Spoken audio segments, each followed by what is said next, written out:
मैं अजय सर आप सभी विद्यार्थियों के समक्ष फिर से MBBI जी के क्वेश्चन आंसर लेकर के उपस्थित हूँ। आज हम लोग विषय इतिहास से हड़प्पा सभ्यता या सिंधु सभ्यता का 20 MBBI जी के क्वेश्चन आंसर का अध्ययन करेंगे, जो बहुत ही इंपॉर्टेंट है, जो आपके एग्जाम में कई बार पूछा गया प्रश्न है। तो सभी विद्यार्थी जरूर इस पूरे वीडियो को बिना स्किप किए देखने का प्रयास कीजिए, बहुत ही इंपॉर्टेंट प्रश्न है। तो इसलिए हम लोग बढ़ते हैं जो 20 प्रश्न सीरीज है उस सीरीज की ओर। तो आज का सबसे पहला प्रश्न आपके स्क्रीन पर ये रहा। तो आज का सबसे पहला प्रश्न है, हड़प्पा में एक उन्नत जल प्रबंधन प्रणाली का पता कहाँ से चलता है। आपको बताना है कि हड़प्पा में एक उन्नत जल प्रबंधन प्रणाली का पता कहाँ से चलता है। इसके 4 ऑप्शन दिया गया है। ए में है धौलावीरा में, बी में है लोथल में, सी में है कालीबंगा में और डी में है आलमगीरपुर में। इसका आंसर होगा ए नंबर ऑप्शन धौलावीरा में। तो बढ़ते हैं दूसरे नंबर प्रश्न की ओर। तो आज का दूसरा नंबर प्रश्न आपका स्क्रीन पर ये रहा। तो आज का दूसरा नंबर प्रश्न है, हड़प्पा के मिट्टी के बर्तनों पर सामान्यतः किस रंग का उपयोग होता है। आपको बताना है कि हड़प्पा के मिट्टी के बर्तनों पर सामान्यतः किस रंग का उपयोग होता है। इसके 4 ऑप्शन दिया गया है। ए में है लाल रंग, बी में है नीला या हरा रंग, सी में है पांडु रंग और डी में है नीला रंग। इसका आंसर होगा ए नंबर ऑप्शन लाल रंग। तो बढ़ते हैं तीसरे नंबर प्रश्न की ओर। तो आज का तीसरा नंबर प्रश्न है, सिंधु सभ्यता निम्नलिखित में से किस युग में पड़ता है। आपको बताना है कि सिंधु सभ्यता किस युग में पड़ता है। इसके 4 ऑप्शन दिया गया है। ए में है ऐतिहासिक काल, बी में है प्राग ऐतिहासिक काल, सी में है उत्तर प्राग ऐतिहासिक काल और डी में है आध ऐतिहासिक काल। इसका आंसर होगा डी नंबर ऑप्शन आध ऐतिहासिक काल। तो बढ़ते हैं चौथे नंबर प्रश्न की ओर। तो आज का चौथा नंबर प्रश्न है, सिंधु घाटी सभ्यता की विकसित अवस्था में निम्नलिखित में से किस स्थल से घरों में कुआं के अवशेष मिले हैं। आपको बताना है कि सिंधु घाटी सभ्यता के विकसित अवस्था में निम्नलिखित में से किस स्थल से घरों में कुआं के अवशेष मिले हैं। इसके 4 ऑप्शन दिया गया है। ए में है हड़प्पा, बी में है कालीबंगा, सी में है लोथल और डी में है मोहनजोदड़ो। इसका आंसर होगा डी नंबर ऑप्शन मोहनजोदड़ो। तो बढ़ते हैं 5वें नंबर प्रश्न की ओर। तो आज का 5वां नंबर प्रश्न है, सिंधु घाटी सभ्यता को खोज निकालने में जिन 2 भारतीयों का नाम जुड़ा है वे हैं, उनका नाम बताना है। ए में है दयाराम साहनी एवं राखलदास बनर्जी, बी में है जॉन मार्शल एवं ईश्वरी प्रसाद, सी में है आशीर्वादी लाल श्रीवास्तव एवं रंगनाथ राव और डी में है माधव स्वरूप वत्स एवं बी राव। इसका आंसर होगा ए नंबर ऑप्शन दयाराम साहनी एवं राखलदास बनर्जी। तो बढ़ते हैं 6ठे नंबर प्रश्न की ओर। तो आज का 6ठा नंबर प्रश्न है, रंगपुर जहां हड़प्पा की समकालीन सभ्यता थी। आपको बताना है कि रंगपुर कहाँ है जहां हड़प्पा की समकालीन सभ्यता हुआ करती थी। इसके 4 ऑप्शन दिया गया है। ए में है पंजाब में, बी में है उत्तर प्रदेश में, सी में है सौराष्ट्र में और डी में है राजस्थान में। इसका आंसर होगा सी नंबर ऑप्शन सौराष्ट्र में। तो बढ़ते हैं 7वें नंबर प्रश्न की ओर। तो आज का 7वां नंबर प्रश्न है, हड़प्पा एवं मोहनजोदड़ो की पुरातात्विक खुदाई के प्रभारी थे। आपको बताना है कि हड़प्पा एवं मोहनजोदड़ो की पुरातात्विक खुदाई के जो प्रभारी थे उनका क्या नाम था। इसके 4 ऑप्शन दिया गया है। ए में है लॉर्ड मैकाले, बी में है सर जॉन मार्शल, सी में है लॉर्ड क्लाइवे और डी में है कर्नल टाड। इसका आंसर होगा B number option sir John Marshall. तो बढ़ते हैं 8वें नंबर प्रश्न की ओर। तो आज का 8वां नंबर प्रश्न है, निम्न में से किस पशु की आकृति जो मुहर पर मिली है जिससे ज्ञात होता है कि सिंधु घाटी एवं मेसोपोटामिया की सभ्यताओं के मध्य व्यापारिक संबंध थे। प्रश्न फिर से पढ़ देते हैं। प्रश्न है कि निम्न में से किस पशु की आकृति जो मुहर पर मिली है जिससे ज्ञात होता है कि सिंधु घाटी एवं मेसोपोटामिया की सभ्यताओं के मध्य व्यापारिक संबंध थे। इसके 4 ऑप्शन दिया गया है। ए में है घोड़ा, बी में है गधा, सी में है बैल और डी में है हाथी। इसका आंसर होगा सी नंबर ऑप्शन बैल। तो बढ़ते हैं 9वें नंबर प्रश्न की ओर। तो आज का 9 नंबर प्रश्न है, सिंधु घाटी के लोग विश्वास करते थे। आपको बताना है कि सिंधु घाटी के लोग किस में विश्वास करते थे। ए में है आत्मा और ब्रह्मा में, बी में है कर्मकांड में, सी में है यज्ञ प्रणाली में और डी में है मातृशक्ति में। इसका आंसर होगा डी नंबर ऑप्शन मातृशक्ति में। तो बढ़ते हैं 10वें नंबर प्रश्न की ओर। तो आज का 10वां नंबर प्रश्न है कि निम्नलिखित में से कौन सा सिंधु स्थल समुद्र तट पर स्थित नहीं था। आपको बताना है कि निम्नलिखित में से कौन सा सिंधु स्थल समुद्र तट पर स्थित नहीं था। इसके 4 ऑप्शन दिया गया है। ए में है सुरकोटदा, बी में है लोथल, सी में है बालकोट और डी में है कोट डीजी। इसका आंसर होगा D number option Kot Diji. तो बढ़ते हैं 11वें नंबर प्रश्न की ओर। तो आज का 11वां नंबर प्रश्न है, निम्नलिखित में से कौन मोहनजोदड़ो की सबसे बड़ी इमारत मानी जाती है। आपको बताना है कि निम्नलिखित में से कौन मोहनजोदड़ो की सबसे बड़ी इमारत मानी जाती है। इसके 4 ऑप्शन दिया गया है। ए में है विशाल स्नानागार, बी में है विशाल अन्नागार या धान्य कोठार, सी में है सभा भवन और डी में है इनमें से कोई नहीं।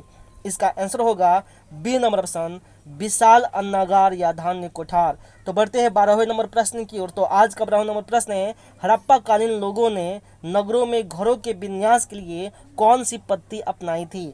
आपको बताना है कि हड़प्पा कालीन लोगों ने नगरों के में घरों के विन्यास के लिए कौन सी पद्धति अपनाई थी। इसके 4 ऑप्शन दिया गया है। ए में है शतरंज बोर्ड बिसात की आकृति का, बी में है गोलाकार आकृति में, सी में है ग्रिड पद्धति में और डी में है त्रिभुजाकार आकृति में। इसका आंसर होगा सी नंबर ऑप्शन, ग्रिड पद्धति में। तो बढ़ते हैं 13वें नंबर प्रश्न की ओर। तो आज का 13वां नंबर प्रश्न है, सूची 1 को सूची 2 के साथ सुमेलित कीजिए। आपको जो है सूची 1 को सूची 2 के साथ मिलान करना है। सूची 1 में प्राचीन स्थल का नाम दिया है, उसका नाम हम बोल देते हैं।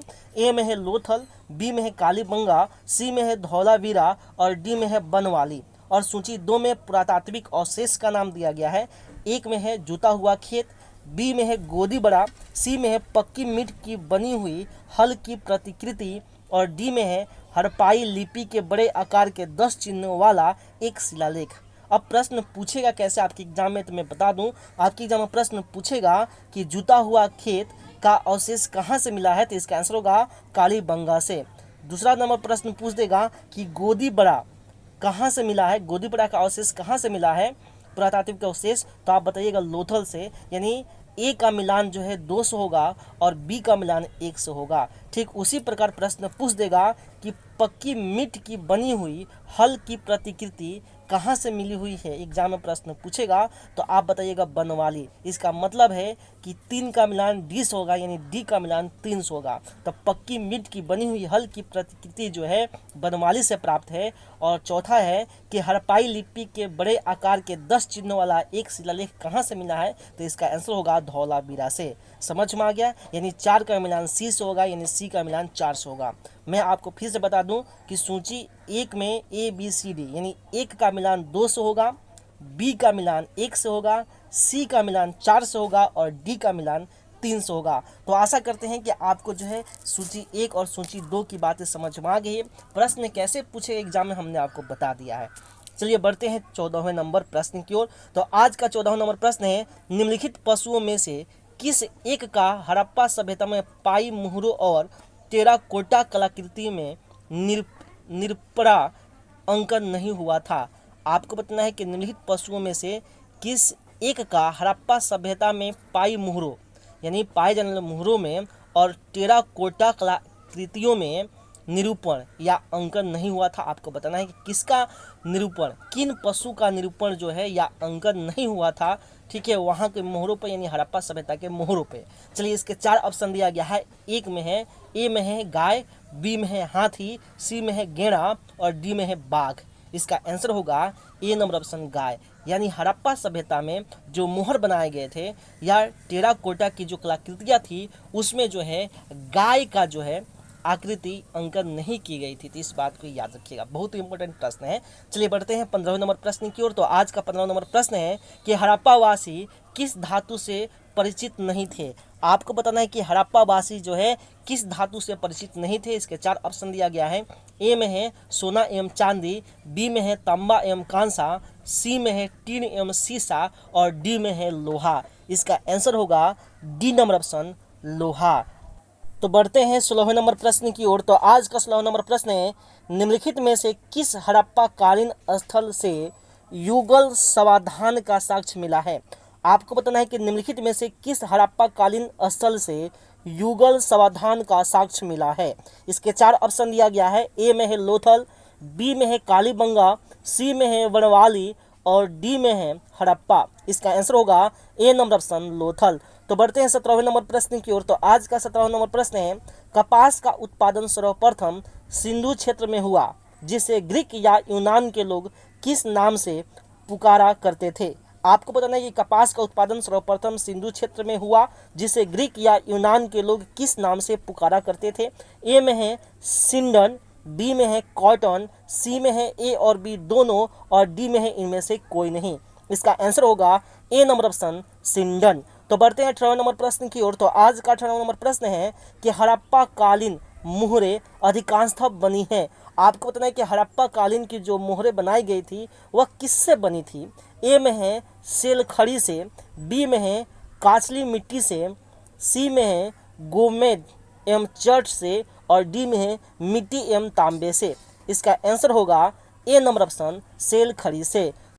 तो बढ़ते हैं नेक्स्ट नंबर प्रश्न की ओर। तो आज का नेक्स्ट नंबर प्रश्न है हड़प्पावासी किन किन धातु का आयात करते थे। उत्तर कूट में दें, इसका उत्तर कूट में देना है। कूट में दिया है 1 में चांदी, 2 में टीन, 3 में सोना। अब इसके 4 ऑप्शन दिया गया है। ए में है 1, 2 एवं 3, बी में है 1 एवं 2, सी में है 1 एवं 3, और डी में है 2 एवं 3। ये ऑप्शन है।